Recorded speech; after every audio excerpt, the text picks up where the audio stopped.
Good evening on this Monday night. Welcome to the University of Dubuque Football Show with head football coach Stan Sweifel going to join me here from the University of Dubuque football offices here on the UD campus.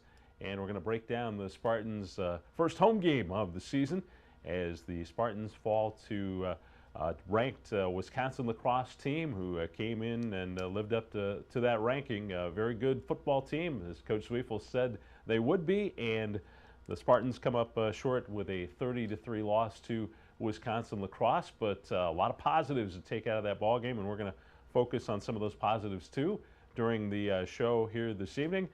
Bringing Coach Stan Sweifel right now, and Coach, just as advertised, Wisconsin-La Crosse, you said they could be WIAC champions, and with the way the WIAC looks this year, that's a strong statement, because a lot of good football in the WIAC, as you well know, but La Crosse is going to be one of those teams that contends. Tim, first of all, hi, good to see you. And I said to you when you first walked in, you know, you get beat 30-3 and you don't feel like there's a lot of good things that took place. I thought our improvement from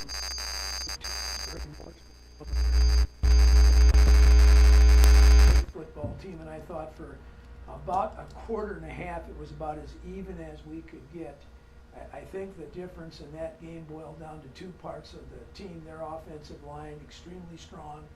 We're able to get off on double teams to the second level and put guys on our linebackers, which created our secondary having to make tackles on the Stutzman kid, who last year was really good, was a first team all WIC back, and I think he's on a lot of preseason All-American teams, and he is a very physical runner with good speed. And then the second thing, I think more than anything else, is their physicalness wore us down as the game progressed on. So those two parts of it I thought were a real important part about them beating us. And I really thought in the second half, they scored 20 points in the second quarter, and they're up 20-3, but I thought in the fourth quarter and the second half, the third quarter, we really played very, very hard, and for most part of it, played very even with them. We had a number of drives which we could not get in the end zone. That's a testament to them, as well as our ineffectiveness in a couple things, but I really thought that we played much better than we did at Marietta, and of course we lost the game margin, but the team was different. Well, also you had not really favorable conditions weather-wise. It was a little damp out there, Coach. Funny. It was a funny deal. You know, we were looking at that, watching that radar from about 2 to about 5, and then you saw those cells coming. And that might have been the wettest game we've ever played in for maybe 7-8 years. And I told our staff after the game, it really ended up being an advantage for La Crosse, because to run the ball in those conditions, that's what you really, really want to do. And you know, if you look at their offensive statistics, we did a great job against their throw game. We put some pressure on their quarterback. We really disrupted their throw game down the field, and of course the weather had something to do with that. But our inability to run the ball as much as we'd like to, because of the physicalness of their front seven, as we talked about last week. We had to throw the ball 42 times, and we completed 22 out of 42 for 225 yards on that night. That's, I think, a very good performance. We had 6 drops, so we could have been 28 for 42, and our quarterback, who was not our starter week 1, came in and did a great job, I thought, of managing the game. You know, Tim, I mentioned to you, against Marietta we had 7 sacks. Against UW-La Crosse, a much better team, we had 0. We really emphasized during the week, Tim, to get the ball out of the hands. We had some different protection schemes that we looked at for the first time last Saturday, and we were really excited about how those things worked out for us. Coach Sweifel, we'll talk about some of the stats here. First of all, I'm going to break down some of those stats while we get your mic working there a little bit better, Coach. But you know, you look at the statistics, and La Crosse had 21 first downs to your 16 first downs, 276 rushing yards, as you mentioned, by La Crosse, and that was really the big story, as you pointed out in that ball game, and the ability to be able to run the ball in rainy conditions with that big offensive line. 81 yards rushing for you, but you know, total yards, 380 yards for La Crosse, 306 for Dubuque, 225 yards passing. You were 4 of 15 on the third down conversions, 2 of 6 on a fourth down, and held La Crosse to 0 of 2 on fourth down, and third down conversions, 7 of 12. And you know, possession time, it felt like it was all them, but you know, when you look at it in the balance, it was pretty even at the end of the game. You know, the things that happened, and this is kind of, they really exposed the 35 points in the second quarter. When we watched the film, they made some really nice adjustments. So we knew they were going to make some adjustments against us defensively. I think I'd mentioned to you, one of the things that they were running the ball to their tight end side, what we call it,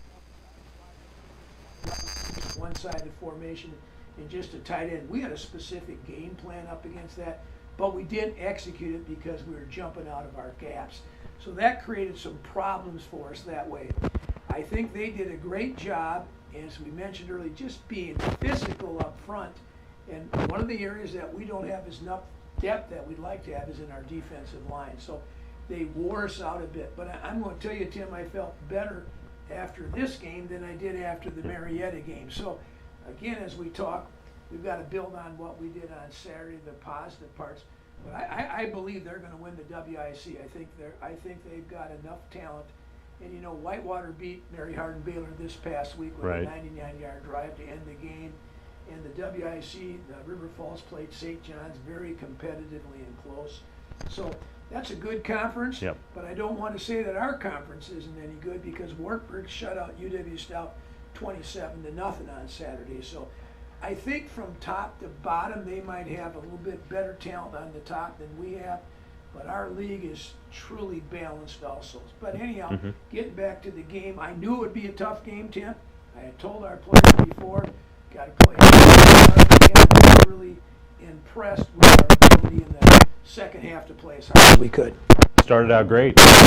First quarter, 5 minutes, got an interception. Made an athletic interception after a tipped ball, and worked at the ball drill, just perfection there. And then drove and got into field goal range, and Liam Smith kicked one through from 33 yards out. A penalty that kicked us back, but it was kind of fun because you had a week ago Saturday.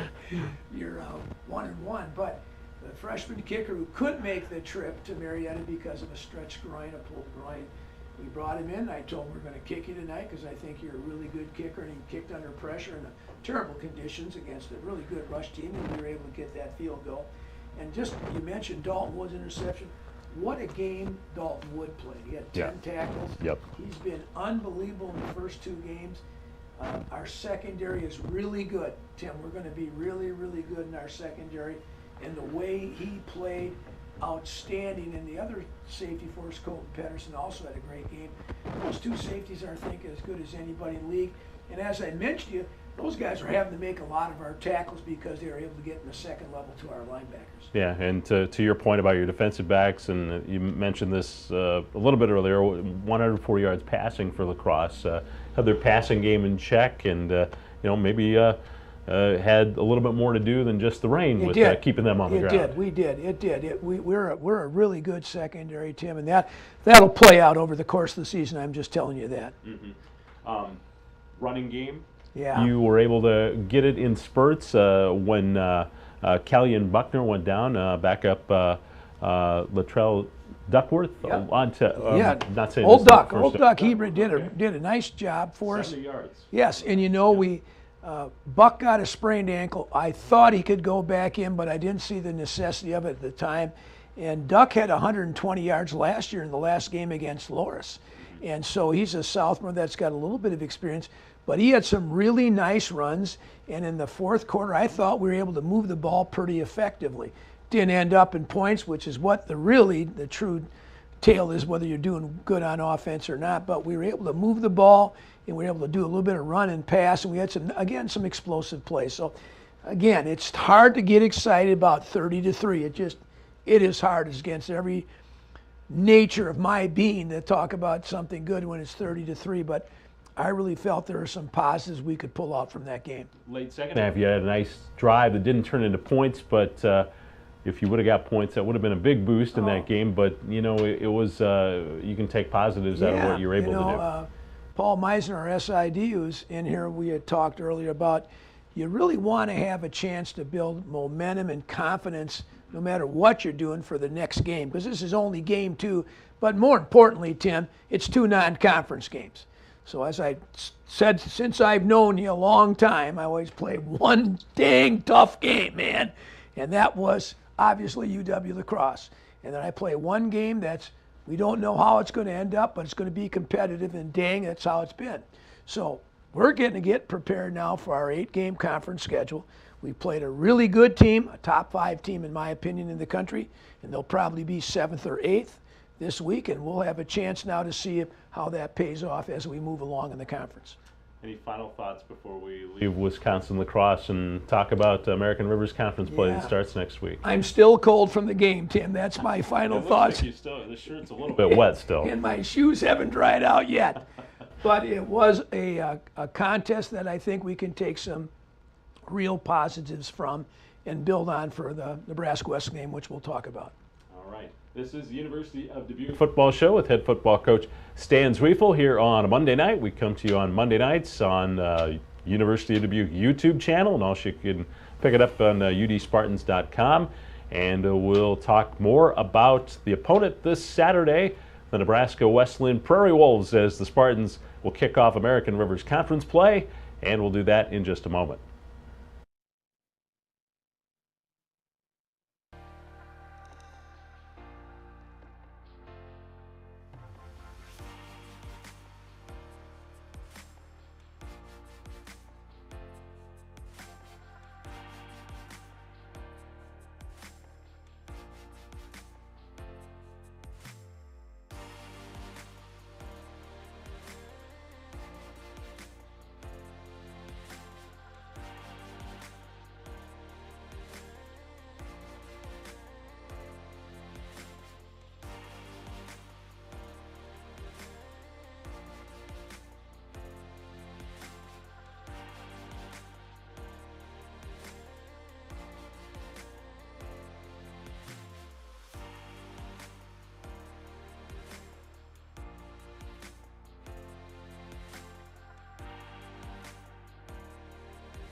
And we're back from the University of Dubuque football offices here. Head football coach Stan Sweifel with me talking UD Spartan football as the Spartans turn the page now, get ready for American Rivers Conference play. And Coach, you start the season 0-2, but you can't change anything about that now, but you look square ahead to American Rivers Conference play. First of all, let's talk about the league after the first 2 weeks of play. I know one of the teams has played just one game, but everybody else has played 2 games, and I think after 2 weeks, Central and Wartburg are 2-0. There's 3 1-1 teams and 4 teams looking for that first win of the season. I think it's really going to prove out what I said earlier, Tim, that we talked on the last time. I think Central and Wartburg are really going to be the teams that somebody has to beat if you want to be the champion.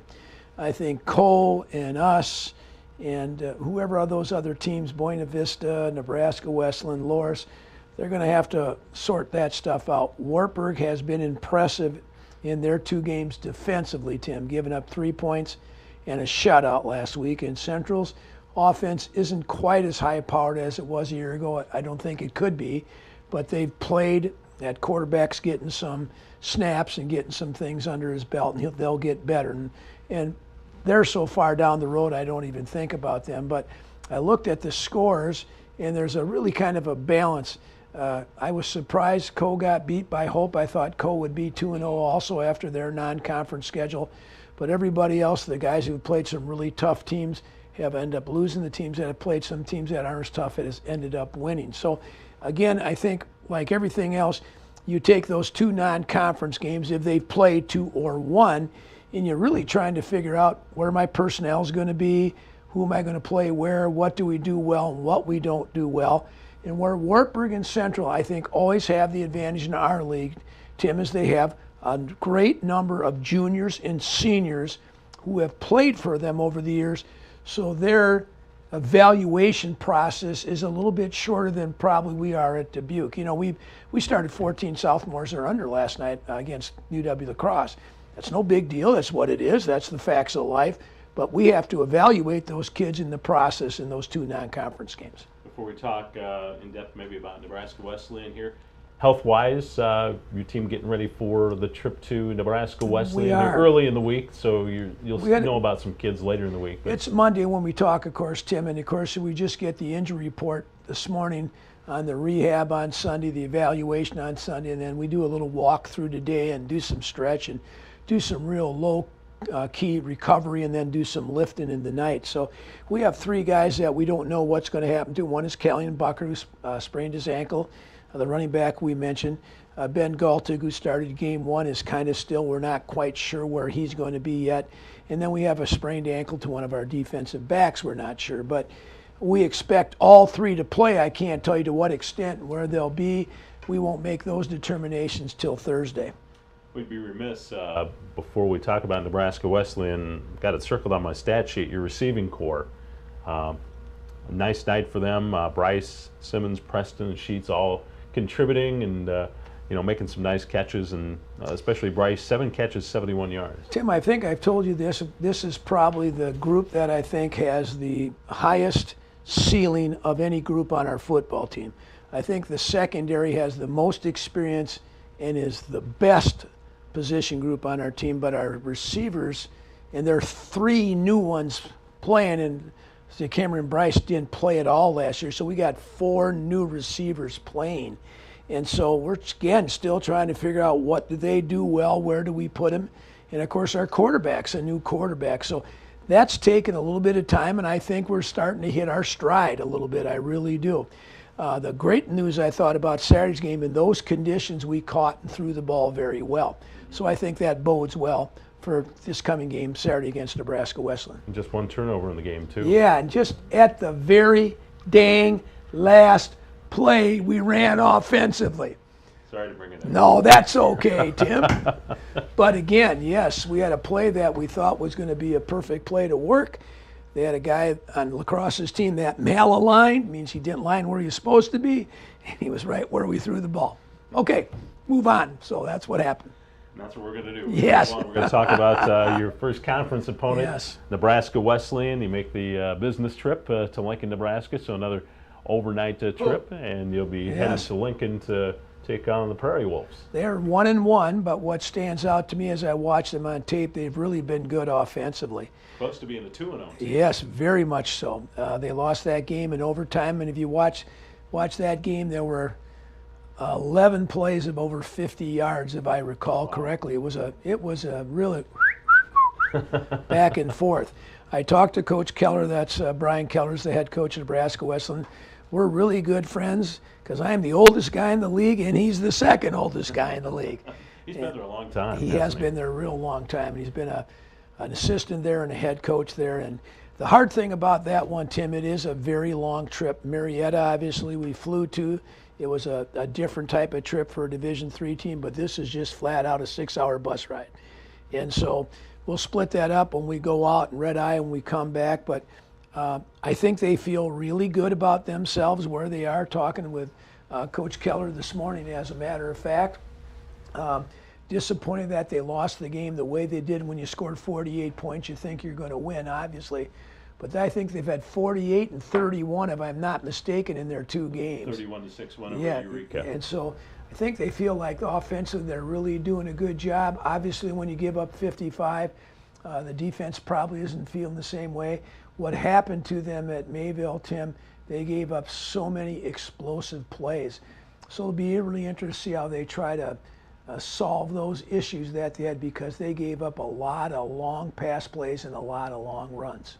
And so you've been breaking down that to see how you can get some of those explosive plays that maybe we're missing a little bit on Saturday. You know, it's really interesting because when we evaluated Mayville's receivers and ours, we think we're maybe a tad better in a lot of areas on that part. But, of course, Tim, it's always how you play on Saturday that counts.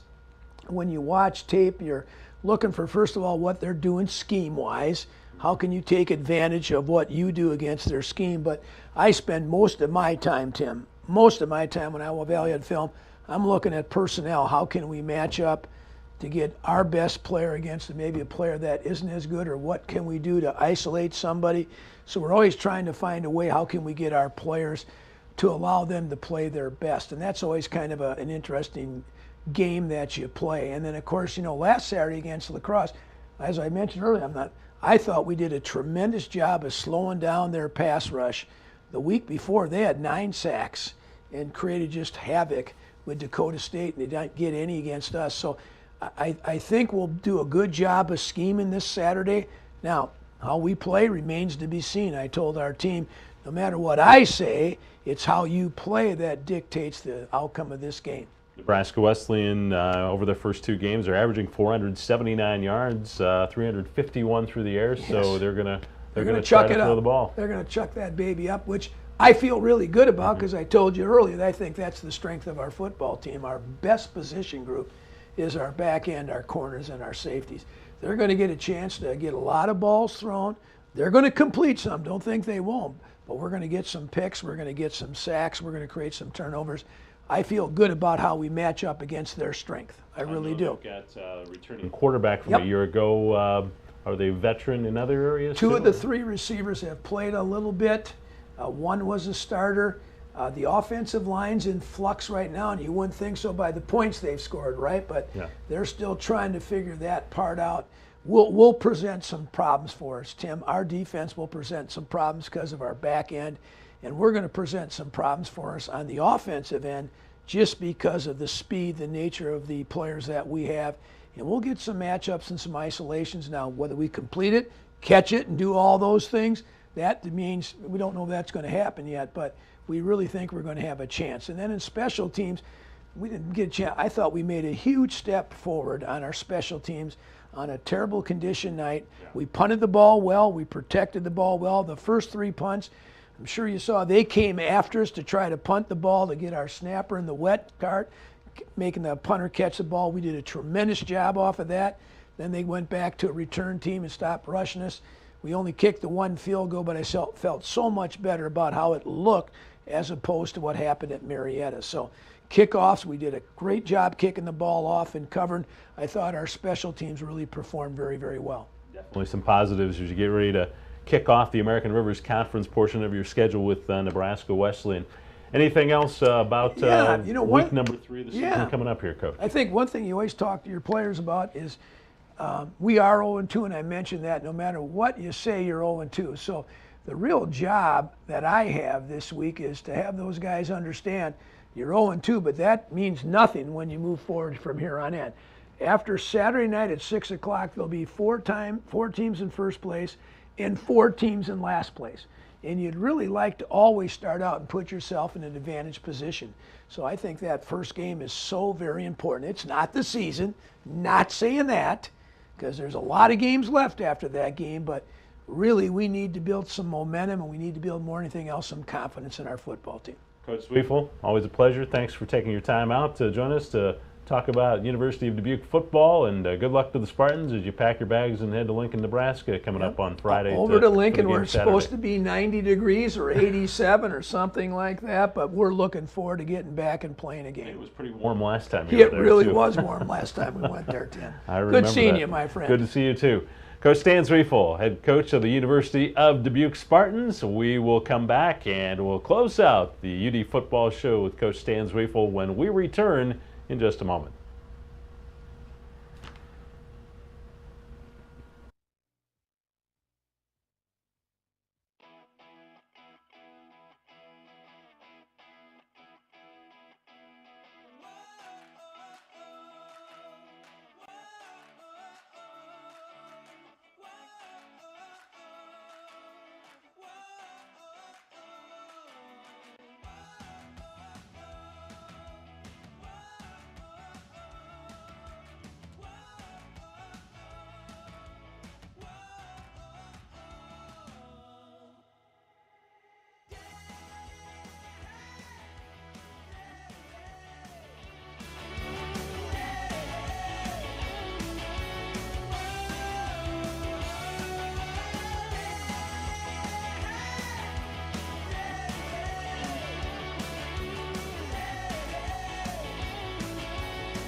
Thanks again for tuning in for our University of Dubuque football show with head coach Stan Sweifel tonight. Whether you're watching on the YouTube channel or viewing it on udspartans.com.